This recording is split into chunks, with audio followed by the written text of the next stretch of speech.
Budget सर्वेक्षण में network उत्पादों के क्षेत्र में निर्यात विशेषज्ञता द्वारा रोजगार सृजन और विकास देखेंगे। इसका जो विषय है, चूँकि रोजगार सृजन, धन सृजन और भारत के समृद्धि के लिए एक पूर्व शर्त है, इसलिए इस अध्याय में अंतर्राष्ट्रीय व्यापार हेतु वर्तमान परिवेश में लाभ उठाने हेतु भारत के लिए सुविचारित कार्य नीति का उल्लेख किया गया है। भारत के पास चीन जैसे श्रम प्रधान निर्यात पथ का अनुसरण करने का एक अभूतपूर्व अवसर है, जिससे हमारे उदीयमान युवाओं के लिए असीमित रोजगार के अवसर पैदा होने की संभावना है। परिचय में इसकी समीक्षा में कहा गया है कि वर्ष 2001 से 2006 तक की 5 वर्ष की अवधि में ही चीन श्रम प्रधान निर्यात के माध्यम से केवल प्राथमिक शिक्षा ग्रहण किए श्रमिकों के लिए 70 मिलियन नौकरियां सृजित करने में समर्थ रहा है। कौन? चीन। इस समय यूएस चीन व्यापार संघर्ष के कारण वैश्विक मूल्य श्रृंखलाओं में मुख्य समायोजन किया जा रहा है और फर्में अब अपने प्रचलनों के लिए वैकल्पिक स्थानों की तलाश कर रही है। यहाँ तक कि व्यापार संघर्ष प्रारंभ होने से पहले भी औद्योगिक उत्पादों की अंतिम असेंबली के लिए निम्न लागत के स्थान के रूप में चीन की छवि श्रम में कमी और मजदूरियों में वृद्धि के कारण तेजी से बदल रही थी। ये घटनाक्रम भारत के समक्ष ऐसे समान निर्यात पथ का अनुसरण करने का एक अप्रत्याशित अवसर प्रस्तुत करते हैं। इस समीक्षा से पता चलता है कि assemble in India for the world को मेक इन इंडिया के साथ एकीकृत करके भारत वर्ष 2025 तक अपने निर्यात बाजार हिस्सेदारी को लगभग 3.5% और वर्ष 2030 तक 6% बढ़ा सकता है। इस प्रक्रिया में भारत वर्ष 2025 तक लगभग 4 करोड़ और वर्ष 2030 तक 8 करोड़ उत्तम वैतनिक रोजगार सृजित कर सकता है। चीन की तुलना में भारत का निर्यात में निम्न निष्पादन है। तो हम जानते हैं वर्ष 2018 तक भारत की विश्व बाजार में 1.5% की भागीदारी थी और चीन की 12.8% की भागीदारी की तुलना में नगण्य है। इस अध्याय में चीन की तुलना में भारतीय निर्यात में निम्न निष्पादन के कारणों की जांच की गई है। तो हम जानते हैं, तो इसमें जो भारत है और चीन है, दोनों का बताया गया है। भारत वैश्विक मूल्य श्रृंखलाओं में भागीदारी का निम्न स्तर और चीन वैश्विक मूल्य श्रृंखलाओं में भागीदारी का उच्च स्तर। भारत उत्पादों का विविधीकरण, चीन उत्पादों के स्तर पर विशेषज्ञता। भारत लघु स्तर पर संचालन और चीन बृहत स्तर पर संचालन। भारत निर्यात वृद्धि मूल्य से पूंजी और कौशल ग्रहण उत्पादों द्वारा संचालित है, वहीं चीन निर्यात वृद्धि मूल्य रूप से पारंपरिक श्रम गहन और पूंजी गहन उद्योगों के भीतर उत्पादन प्रक्रियाओं के श्रम गहन चरणों में शामिल है। भारत उच्च आयात वाले क्षेत्र के बाजार में कम पैठ है और चीन उच्च आयात के साथ साथ निम्न आय तथा मध्य आय वाले देशों में भी समान पैठ है। तो ये रहा चीन और भारत का निम्न निष्पादन के कारण। अब जानते हैं कि वैश्विक मूल्य श्रृंखला में भागीदारी से लाभ प्राप्त करना। इस अध्याय में कहा गया है कि सकल निर्यात के विदेशी मूल्य वर्धित की हिस्सेदारी में 10% वृद्धि सकल निर्यात के डॉलर मूल्य में 17.9% में परिणत होती है, जो परिणाम स्वरूप घरेलू मूल्य वर्धित निर्यात से में 7.7% तक की वृद्धि का कारण रही है। अंततः घरेलू मूल्य वर्धित में 7.7% वृद्धि से रोजगार में 13.2% की वृद्धि हुई है। इस नग्न के अनुसार भारत जैसे देश में अगले 5 वर्षों के दौरान निर्यात से संबंधित 10 मिलियन अतिरिक्त नौकरियों और अगले 10 वर्षों में 20 मिलियन से अधिक नौकरियों का सृजन संभव है। रोजगार के सृजन हेतु कौन से उद्योगों में भारत को विशिष्टता प्राप्त करनी चाहिए? इस समीक्षा के अनुसार उद्योगों के 2 समूह ऐसे हैं जिनमें निर्यात वृद्धि और रोजगार सृजन की सर्वाधिक संभावना है। पारंपरिक अकुशल श्रम साध्य उद्योग, दूसरा नेटवर्क उत्पाद। तो हम जानते हैं पहले पारंपरिक अकुशल श्रम साध्य उद्योग जैसे कपड़ा, वस्तु, जूते, खिलौने आदि। इन उद्योगों में जीवीसी का संचालन क्रेता संचालित नेटवर्क द्वारा होता है, जिनमें विकसित देशों में स्थित अग्रणी कंपनियां अधिक मूल्यवर्धन वाले कार्यों जैसे डिजाइन, ब्रांडिंग और मार्केटिंग पर ज़्यादा ध्यान देती है। विकासशील देशों में कंपनियों द्वारा संविदा व्यवस्थाओं के माध्यम से वास्तविक उत्पादन किए जाते हैं, जैसे उदाहरण में वॉलमार्ट, नाइक, एडिडास आदि की उत्पादन श्रृंखलाएं शामिल हैं। नेक्स्ट है नेटवर्क उत्पाद, जिसे हम NPS बोलते हैं। इन उद्योगों में GVCS पर नियंत्रण उत्पादन संचालित नेटवर्कों के अंतर्गत अग्रणी बहुराष्ट्रीय उद्यमों जैसे एप्पल, सैमसंग, सोनी आदि का है। सामान्यतः इन उत्पादों का उत्पादन किसी निर्दिष्ट देश के भीतर शुरू से अंत तक नहीं किया जाता, बल्कि देश किसी विशेष कार्य या सामान के उत्पादन श्रृंखला के चरणों के विशेषज्ञता होते हैं। उत्पादन नेटवर्क के अंतर्गत प्रत्येक देश उत्पादन प्रक्रिया के एक विशेष हिस्से का विशेषज्ञ होता है तथा यह विशेषज्ञता उस देश के तुलनात्मक लाभ पर आधारित होती है।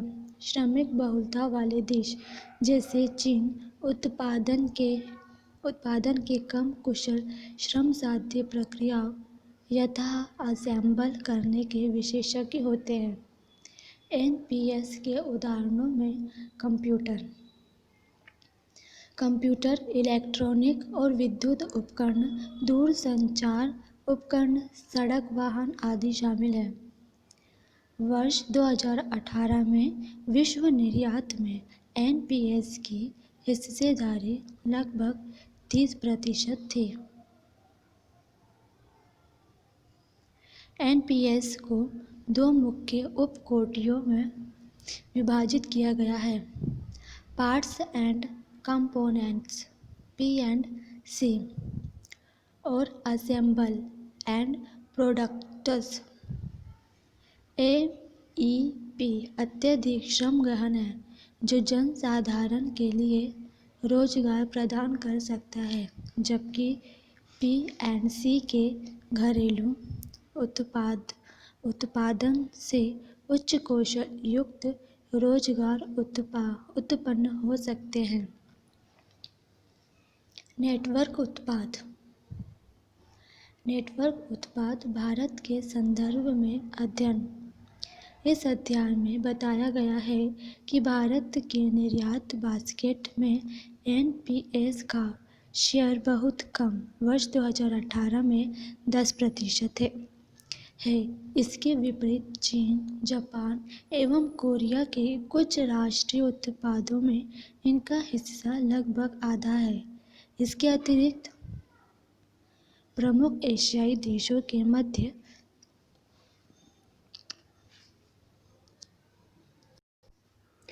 एनपीएस को दो मुख्य उपकोटियों में विभाजित किया गया है: पार्ट्स एंड कंपोनेंट्स और असेंबल एंड प्रोडक्ट्स। उत्पादन में उच्च कौशल युक्त रोजगार उत्पन्न हो सकते हैं। नेटवर्क उत्पाद भारत के संदर्भ में अध्ययन। अब भारत के संदर्भ में जानते हैं हम नेटवर्क उत्पाद के बारे में। इस अध्याय में बताया गया है कि भारत की निर्यात बास्केट में एनपीएस का शेयर बहुत कम वर्ष 2018 में 10% है। इसके विपरीत चीन, जापान एवं कोरिया के कुछ राष्ट्रीय उत्पादों में इसका हिस्सा लगभग आधा है। इसके अतिरिक्त प्रमुख एशियाई देशों के मध्य भारत ही एकमात्र देश है जिसका एनपीएस में व्यापार घटा है। भारत से निर्यात किए जाने वाले एनपीएस यानी एनपीएस का मतलब है network products. Okay, network products, Hindi में नेटवर्क उत्पाद।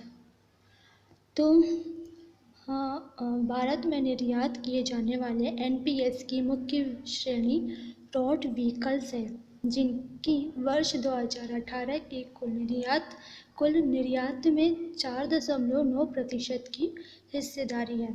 एनपीएस के संदर्भ में प्रवेश का पैटर्न यह एनपीएस के लिए निर्यात बाजार में देशों का प्रवेश, उभरना, उत्तरजीविता एवं सापेक्ष गिरावट का प्रारूप वाइल्ड रीज फ्लाइंग मॉडल से सुसंगत है, अर्थात अल्टेवी प्रारूप में है। जब जापान जैसे देश गिरावट के चरण में है, उसी दौरान चीन सहित अधिकांश देश विभक्ति बिंदु पर पहुंच गए हैं। लेकिन भारत में एनपीएस निर्यात में टेक ऑफ की प्रक्रिया अभी शुरू हो सकती है, जो हमें इस अवसर का लाभ उठाने का पर्याप्त अवसर दे सकती है। नेटवर्क उत्पादों के निर्यात पर ध्यान देने के साथ रोजगार और जीडीपी के संभावित लाभ को हम जानते हैं। तो इस अध्याय में दर्शाया गया है कि वर्ष 2019 और वर्ष 2025 के बीच एनपीएस के वैश्विक निर्यात में भारत की हिस्सेदारी बढ़ने से घरेलू मूल्य में 485.5 बिलियन अमेरिकी डॉलर जुड़ेंगे, जो कि वर्ष 2025 तक भारत की अर्थव्यवस्था को $5 ट्रिलियन बनाने के लिए अपेक्षित सकल घरेलू उत्पाद में होने वाली वृद्धि आधार मूल्य पर का लगभग 1/4 है।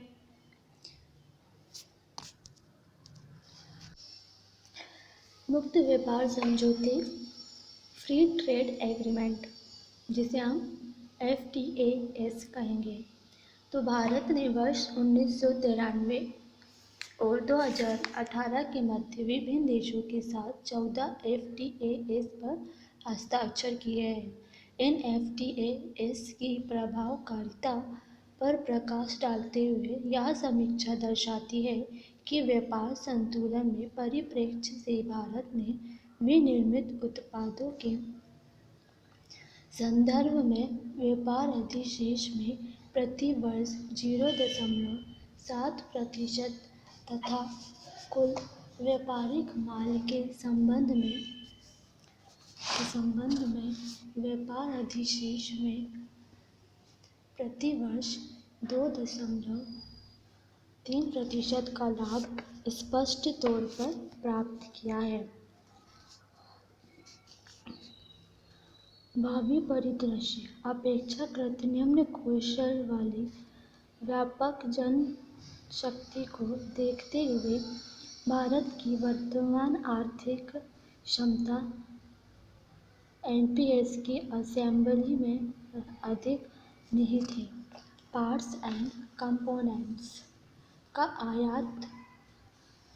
आयात कर जहां लघु से मध्यम अवधि में असेंबली गतिविधियों में बड़े पैमाने पर विस्तार करना होगा, वहीं दीर्घ अवधि में पीएमसी के घरेलू उत्पाद को बढ़ावा अर्थात जीवीसीएस के तहत उन्नयन करके देना होगा। इस हेतु निम्नलिखित नीतिगत उपायों पर ध्यान देना चाहिए। विशेषज्ञ एक पारिस्थितिकी तंत्र का सृजन, इसके परिणामस्वरूप भारत की श्रम गहन प्रक्रियाओं और उत्पाद लाइनों के लिए विशेषज्ञता पैटर्न का पुनः संरेखन होगा। मध्यवर्ती आगतों इनपुट्स के लिए आयात शुल्क कम करना, बाजार सुधारों का कार्यान्वयन, श्रम बाजार में अधिक लचीलापन प्राप्त करने का यह एक प्रमुख कारक है। देश में अग्रणी फर्मों के प्रवेश के लिए अग्र सक्रिय एफडीआई नीति के साथ एक सक्षम वातावरण प्रदान करना। सेवा लिंक की निम्न लागत अर्थात परिवहन, संचार और अन्य कार्यों से संबंधित लागत है। सफलता की कहानी देखते हैं ऑटोमोबाइल की। देश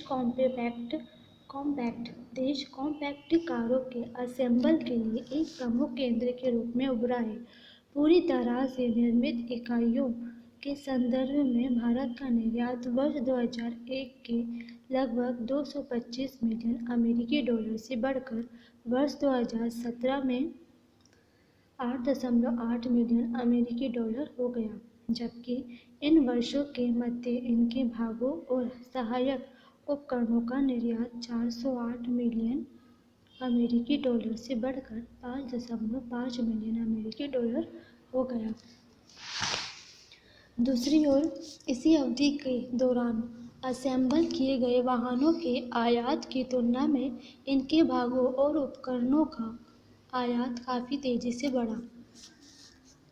भारतीय ऑटोमोबाइल क्षेत्र की केस स्टडी से प्रमुख सीख यह मिलती है कि घरेलू फर्म पहले निम्न और प्रौद्योगिकी से आरंभ करके मूल्य श्रृंखला को आगे बढ़ाती है, जैसे असेंबली। उसके बाद विनिर्माण एवं संघटकों का कार्य करती है। इस प्रक्रिया में अल्पावधि में घटकों के आयात में वृद्धि होती है।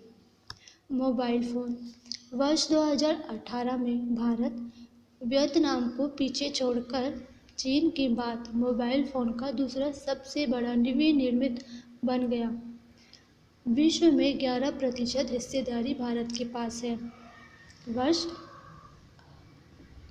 भारत वर्ष 2025 तक विभिन्न खंडों में लगभग 1.25 बिलियन हैंडसेट का निर्माण कर सकता है, जिससे यह उद्योग लगभग 230 बिलियन डॉलर का हो जाएगा।